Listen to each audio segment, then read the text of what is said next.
بخاری شریف میں ایک روایت ہے، امام بخاری رحمۃ اللہ علیہ نے اس کو اپنی کتاب بخاری شریف پہ بیان کیا ہے کہ اللہ کے نبی صلی اللہ علیہ وسلم کی جو ازواج مطہرات تھی ان کی دو جماعتیں تھیں۔ ایک جماعت کی ہیڈ جو تھی وہ تھی سیدہ عائشہ صدیقہ رضی اللہ تعالیٰ عنہ، اور دوسری جماعت کی جو ہیڈ تھی وہ تھی حضرت ام سلمہ رضی اللہ تعالیٰ عنہ۔ حضرت عائشہ صدیقہ رضی اللہ تعالیٰ عنہ جماعت سے یہ مراد نہیں آپس میں اختلافات تھے، آپس میں رنجشیں تھیں، آپس میں حسد تھا، نہیں، آنا جانا میل ملاپ زیادہ تھا، ایک دوسرے کے ساتھ اٹھنا بیٹھنا زیادہ پایا جا رہا تھا، ایک دوسرے کے ساتھ مشورے کیے جا رہے تھے۔ تو حضرت عائشہ صدیقہ رضی اللہ تعالیٰ عنہ ان کی جماعت میں حضرت حفصہ، حضرت سودا اور حضرت صفیہ رضی اللہ تعالیٰ عنہن وہ تھی، اور دوسری جماعت میں حضرت ام سلمہ اور دوسرے ازواج مطہرات تھی۔ ام سلمہ رضی اللہ تعالیٰ عنہ جس جماعت میں شامل تھی ان کے پاس دوسری ازواج آئی اور کہا، دیکھو جی، حضرت محمد رسول اللہ صلی اللہ علیہ وسلم جب حضرت عائشہ کے پاس ہوتے، یعنی ان کے حجرے میں ہوتے، تو لوگ ان دنوں میں زیادہ ہدیہ بھیجا کرتے ہیں، کیونکہ لوگوں کو پتہ تھا اللہ کے نبی صلی اللہ علیہ وسلم کو سب سے زیادہ محبوب جو ہیں وہ سیدہ عائشہ صدیقہ رضی اللہ تعالیٰ عنہ۔ دل کے اوپر زور نہیں ہے کسی کا، دل انسان کا جو ہے یہ کسی انسان کو اپنے قابو میں نہیں ہے۔ اسلام نے یہ حکم دیا ہے اگر کسی کی 2 بیویاں ہیں، 3 بیویاں ہیں، 4 بیویاں ہیں تو ان کے اندر عدل و انصاف کرنا، سب کے ساتھ برابر ٹائم دے دینا، سب کے ساتھ وقت برابر دینا، سب کے کھانے کی ضرورتیں پوری کرنا، رہنے کی ذمہ داری وہ پوری کر لینا۔ لیکن کسی شخص کا دل کسی خاتون کے ساتھ اپنی ازواج میں سے زیادہ ہو اس کی طرف مائل، تو اسلام میں یہ چیز کبھی نہیں سمجھی جاتی۔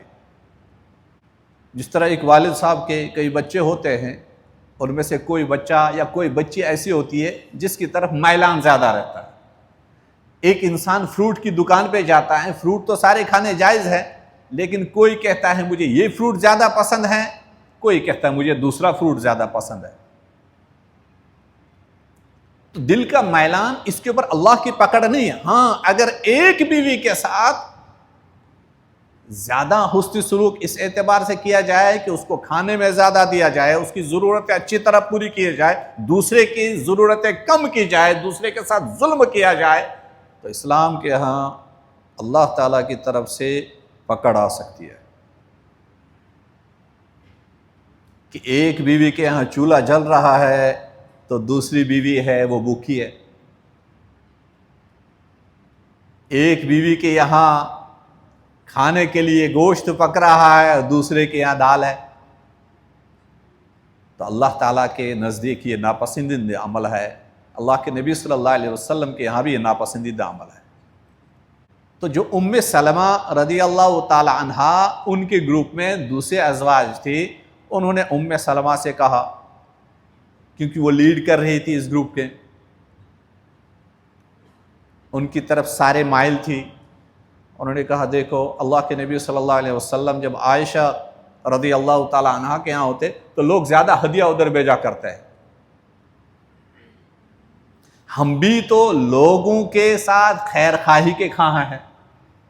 ہم بھی تو لوگوں کے متعلق بہتری سمجھتے ہیں،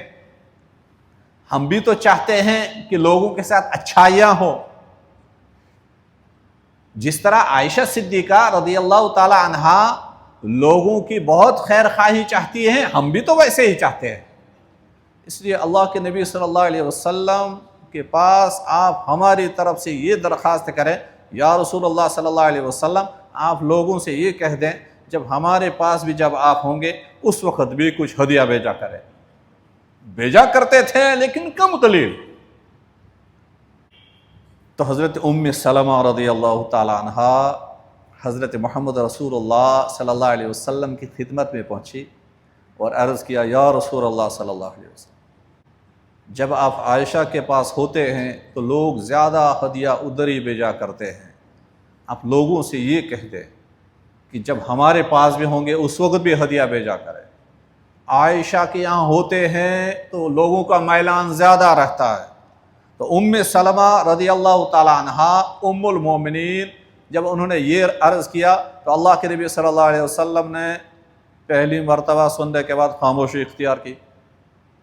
ام سلمہ نے دوسری مرتبہ عرض کیا تو نبی کریم صلی اللہ علیہ وسلم پھر خاموش رہے۔ جب تیسری مرتبہ ام سلمہ نے یہ گزارش کی تو حضرت محمد رسول اللہ صلی اللہ علیہ وسلم بول پڑے، کہا دیکھو عائشہ کے معاملے میں مجھے اذیت مت پہنچاؤ، عائشہ کے معاملے میں مجھے تکلیف مت دے دو، یعنی یہ باتیں مت سناؤ۔ کیوں؟ فرمایا محمد رسول اللہ صلی اللہ علیہ وسلم نے عائشہ کے علاوہ تم میں کوئی بیوی ایسی نہیں ہے کہ جس کے لحاف میں بیٹھ کر اللہ تعالیٰ کی طرف سے مجھ پہ وحی آئی ہو۔ وہ لحاف کتنی پاکیزہ، جس لحاف میں عائشہ صدیقہ رضی اللہ تعالیٰ عنہ بیٹھی ہو، حضرت محمد رسول اللہ صلی اللہ علیہ وسلم تشریف فرما ہو، جس لحاف کے اندر قرآن نازل ہوا کرتا تھا۔ تو ام سلمہ نے یہاں سے پھر اصرار نہیں کیا، فوراً بول پڑی اتوب الی اللہ عز وجل من اذاک یا رسول اللہ صلی اللہ علیہ وسلم۔ اے اللہ کے رسول، آپ کو اذیت پہنچانے سے ام سلمہ پناہ مانگتی ہے، یعنی اگر میری اس بات سے، میری اس قول سے، میری اس درخواست سے آپ کو کوئی تکلیف پہنچی ہے، میں اللہ کی پناہ حاصل